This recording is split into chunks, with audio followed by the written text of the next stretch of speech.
अस्सलाम वालेकुम दोस्तों, अक्सर लोगों को तकलीफ़ होती है, उनको पता नहीं होता कि हम स्टीयरिंग एडजस्टमेंट, सीट एडजस्टमेंट किस तरह करेंगे।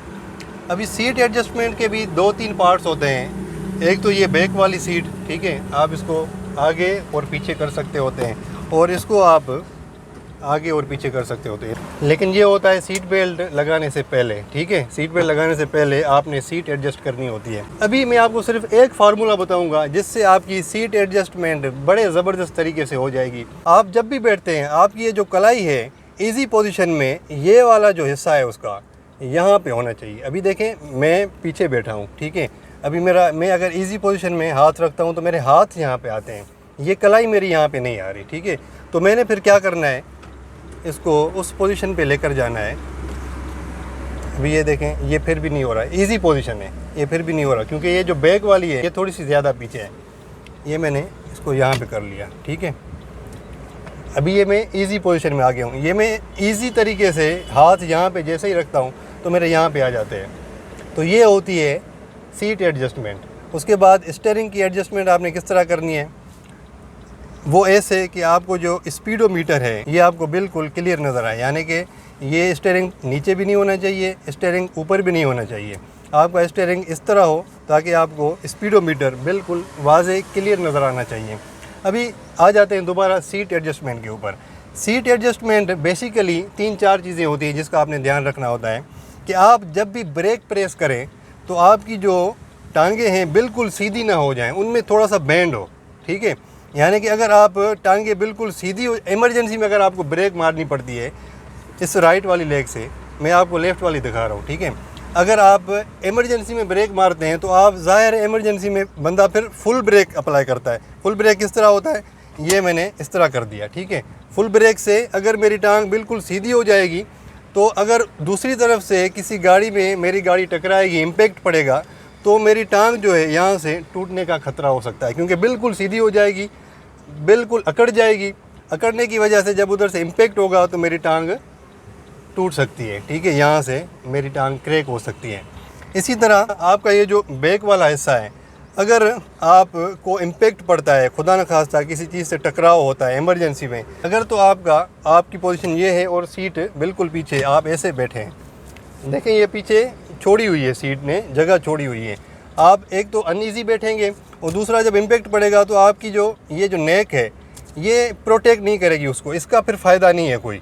आपकी नेक ऐसे बिल्कुल चली जाएगी और आपकी यहाँ से टूटने का ख़तरा होता है। तो इसलिए आपने इसको इस तरह करना है कि ये जो बैक आधी है आपकी यहाँ पर टच हो, ठीक है। ये जो कोले से थोड़ा सा नीचे यहाँ तक जो हिस्सा है आपका सीट के बिल्कुल टच होना चाहिए और यहाँ से फासला बिल्कुल 2 इंच का होना चाहिए ताकि अगर इम्पैक्ट पड़े तो आपकी जो गर्दन है वो अगर झटके से पीछे जाती है तो ये सपोर्ट उसको मिले और आपकी गर्दन जो है टूटने से बच जाए। तो ये फार्मूले होते हैं सीट एडजस्टमेंट के, ठीक है जी। तो आपको मैंने बिल्कुल एक सीधा सा और सिंपल सा फार्मूला बता दिया है कि आपकी ये जो बाजू हैं, अगर बाजुओं की ये जो कलाई है इसके ऊपर आ जाती है तो फिर आपकी सीट एडजस्टमेंट नीचे से भी और ऊपर से भी बिल्कुल ठीक है। अभी आप कहेंगे कि हमने इसको तो पीछे कर दिया, बिल्कुल हम इसको आगे करके ऐसे भी तो कर सकते हैं, लेकिन ऐसे तो फिर आप अनईज़ी होंगे। ज़ाहिर है आपका जो नीचे वाला हिस्सा है वो बिल्कुल पीछे है तो आपकी ये जो टांगें हैं ये एडजस्ट नहीं हुई, ठीक है। अगर आप बिल्कुल आगे करके आप कहते हैं कि भाई मैं इसको पीछे कर लूँ, फिर भी तो ये आ रहा है, तो इससे ये होगा कि आपकी टांगें यहाँ पे फंसेंगी, ठीक है, और आपका ये जो हिस्सा है ये इसके ऊपर नहीं आएगा, आप अनईज़ी होंगे। यानी ऐसे सो के तो आप ड्राइविंग नहीं कर सकते, ड्राइविंग में फोकस चाहिए, तो आपने इस तरह ड्राइविंग करनी है। तो इसलिए आपका अगर ये बाजू यहाँ पे होगा तो आपकी ये जो सीट है यहाँ से भी इजीली एडजस्ट हो जाएगी, यहाँ से भी इजीली एडजस्ट हो जाएगी, ठीक है जी। ये देखें बड़े इजी तरीके से मैंने इसको एडजस्ट कर लिया।